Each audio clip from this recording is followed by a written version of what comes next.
Okay, I'm going unscripted, on fucking notes, on nothing. What the fuck? I'm hearing people fucking talk about chicken nuggets.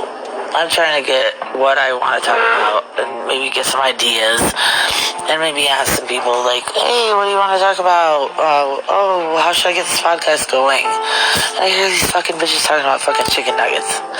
And they got fucking listeners. How in the hell do people have that? You know, I'm standing out in my freaking driveway and I'm looking up at the owls. And all I can hear is, ooh, you know, I live across the street from this beautiful gardens. And that's all I can hear is these owls. Ooh, like constantly. I wish, like, my thing, as soon as I get my stuff in the mail and stuff, you know, you'll be able to hear it. But it's craziness. And it's so much more interesting. I'd rather listen to owls who than listen to somebody say yum about a chicken fucking goddamn nugget at McDonald's. Now I'm like walking out to my driveway and I'm looking across the street at my friend Willy's house. Willy. Oh, good, poor dear Willy. He committed suicide. He had a partner, you know, and his partner was named Bill. And he passed away in his 70s, and about 10 years later, my buddy Willy, across the street, you know, about the same age, decides that he's going to commit suicide. You know, I don't understand suicide, but I guess to each his own. But I'm looking at his house. I'm sitting on the back of my car and on the bumper, and I'm just looking at it because it sucked, dude. The guy was amazing. He would come over to my house in the morning, almost every morning, bring me some cherry tomatoes from his garden, or he'd have to joke. He'd be out there mowing the lawn in his boxer shorts. He'd have freaking tighty whities on and be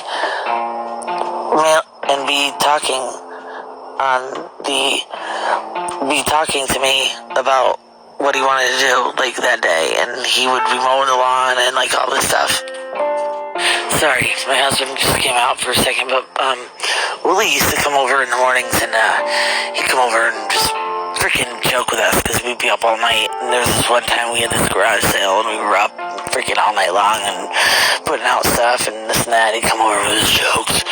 He used to send me, or bring over, like, little magazine articles, and put post-it notes on them and saying, like, look at this, and, you know, you'd post-it note it, and you'd open up to the page of, like, this big dildo or something like that. He was the funniest freaking dude. And, I still don't understand to this day.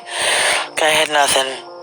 He had a nephew, lived in, like, Ohio or something like that, and he had me across the street. Then he had the lady next to me, who he used to share the newspaper with. And this guy's voice traveled. He would talk, and I worked nights, so it was just like, oh my God, Willy's out there, because he would just talk and talk and talk and talk, and God forbid you got stuck outside with him. Me and my husband would have a little book, who got stuck out with him, and we'd have like this tally marks. Because once you're stuck outside talking to him, you were stuck outside talking to him. But, the lady next door, you know, she, comes outside, and I come outside, and I found this note on my door. It said, not feeling well, come check on me. I'm like, okay, you know, this is weird. You know, this is really freaking weird. So I start to go across the street, and she's walking across the street. And I was like, what are you doing? She's like, I'm going to check on Willy. He left me a weird voicemail. I was like, okay. So she goes to the front door, knocks on the door, no answer. I said, let me go around back. And I go around back and saw something, you know, whatever. So I quickly turn around and I said to her, stay right here. She's an older woman, she's like 85 or something like that, and they were buddies, you know, and I didn't want her to see it, but I went back around and double checked, but he had made a makeshift, almost like a hangman thing. And he was hanging there. He had hung himself. I didn't know how long he'd been there. I don't know why or what or who, what made him do it. But I mean, he had his reasons. I mean, it's been a couple months now, so I'm like over it, and not over it, but I've come to understand it and why. And he was lonely, I know that, but I had to walk up closer just to make sure, because his toes were touching ground. His toes were fucking touching the ground. And no, sure as shit, fucking done, dead. Came around the corner, so I told Vera, call 911. She called 911, and she's like, what? You know, and I told her, I said, Willy's deceased, he's not okay, and just call 911. I didn't want her to see it. I don't know her health, and I didn't know what her deal was or whatever. We're neighbors, but it's still too much, you know, for an older lady to see. Oh, I can still see it. Still see it. Sure as shit, it was right next to the goddamn fucking cherry tomato plants that I loved. But, yeah, they came, and, I guess he'd been gone for like 4 or 5 hours from then. I guess I didn't see the note soon enough, or, I don't know.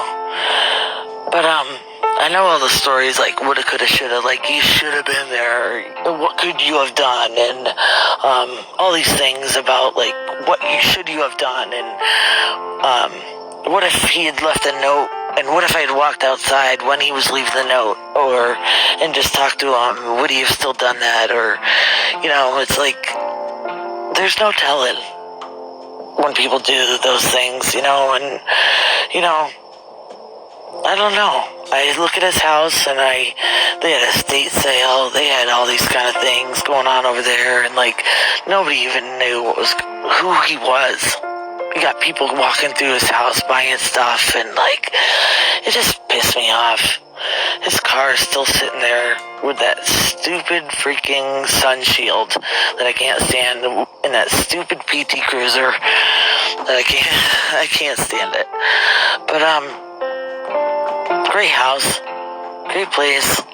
I think the neighbors bought it or whatever, but it'll always be Willy's house, and I have pictures of him, and I have pictures of them together. I still check on Vera next door, but I don't know. I will never be able to walk in that backyard. I hate seeing dead bodies. It's like the second one I've seen, and it just sucked. And I just hate that he did that.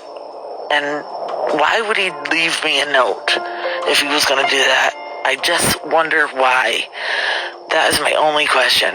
Why leave a fucking note for somebody to come check on you and fucking not be there when I got there to answer me when I asked what's wrong?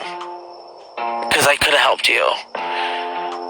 But maybe there was different reasoning. I don't know. It's flabbergasts me every fucking minute. And I'll never fucking know the truth. I'll never fucking know. And it sucks.